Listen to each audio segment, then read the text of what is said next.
ខ្ញុំមកដល់ចម្លើយអ្នកលក់សាំងនិងអ្នកទិញសាំងថាតើរវាងអ្នកទាំងពីរមួយណាខុសមួយណាត្រូវស្ដាប់វីដេអូរបស់ខ្ញុំឲ្យចប់បងប្អូនទាំងអស់គ្នាណាស្ដាប់ម្ដងហើយម្ដងទៀតស្ដាប់ឲ្យយល់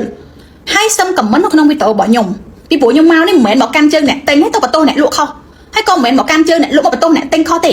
គឺមកផ្ដល់ចម្លើយស្ដាប់វីដេអូរបស់ខ្ញុំថ្ងៃនេះចប់ហើយថ្ងៃក៏អត់មានការប្រចារណាឬក៏វែកញែកអីទៀតទេ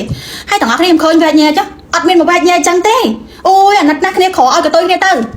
អ្នកខ្លះទៀតក៏ដាក់សាំងខ្លះគេងប្រវាញ់គិត41 42កណិតអត់ល្អសោះអត់ស្មោះត្រង់សោះគេប្រវាញ់កន្លងញើឈាមយើងហ្មង No សំខាន់គឺសុក្រិតយុត្តិធម៌ស្ដាប់វីដេអូរបស់ខ្ញុំថ្ងៃនេះហើយទាំងអស់គ្នានឹងយល់រហូតធប់វែកញែកឧទាហរណ៍ងួន super ល្អសាំងអាលីងតោងសាំងទៅតោងឡានទៅរូទៅដល់ក្រាស់សាំងគេបងខ្ញុំទិញសាំងបង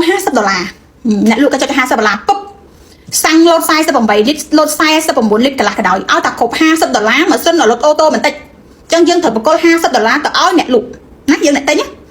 ស្រាប់តាអ្នកលក់មិនព្រមទេទឹកលុយលើ$50ហ្នឹងក៏តុយអាហ្នឹងអ្នកលក់ខុសហើយតែបើគេព្រមយកគឺគេត្រឹមត្រូវតែបើកណៈពេលហ្នឹងយើងអត់មាន$ឲ្យគេយើងទិញ$តែមាន$ឲ្យគេណាយើងមានលុយខ្មែរអញ្ចឹងអ្នកលក់ទៀមប្រហែលឲ្យអ្នកលក់ប៉ុណ្ណឹងតាមហាងឆេងជាក់ស្ដែងលុយ$ថ្ងៃហ្នឹងមិនថា41 42 43ទេគឺត្រូវតែបកគលឲ្យគេចាតែបើយើងមិនបកគលគេគឺយើងអ្នកទិញហ្នឹងគឺយើងខុសហើយចាស្ដាប់ឲ្យតន់ណាស្ដាប់ឲ្យតន់មួយទៀតយើងចាក់ជាលីត្រងួនទៅអត់សាំងដូចគ្នាតោងឡានទៅរូបងសាំងឯហ្នឹង1លីត្រម៉ានអូមិន1លីត្រ4100បងខ្ញុំចាក់10លីត្រយើងកូនទៅ10លីត្រ41000បកគលឲ្យអ្នកលក់ពឹបតែបើអ្នកលក់មិនព្រមទទួលលុយ41000ទេទៀមទី42000 43000អ្នកលក់ហ្នឹងគឺកេងប្រវាញ់ហើយអ្នកលក់ហ្នឹងខុសហើយព្រោះខ្ញុំសួរតាអ្នកឯងប្រកាសឲ្យថា41000ណាស្ដាប់ឲ្យតន់ណាស្ដាប់ឲ្យតន់ចាំខមមិននៅក្នុងវីដេអូរបស់ខ្ញុំតែបើអ្នកលក់ទៀមលើសពី41000អ្នកលក់ខុសតែបើអ្នកទិញឲ្យគេត្រឹម40គត់អត់ឲ្យគេ41000គឺអ្នកទិញ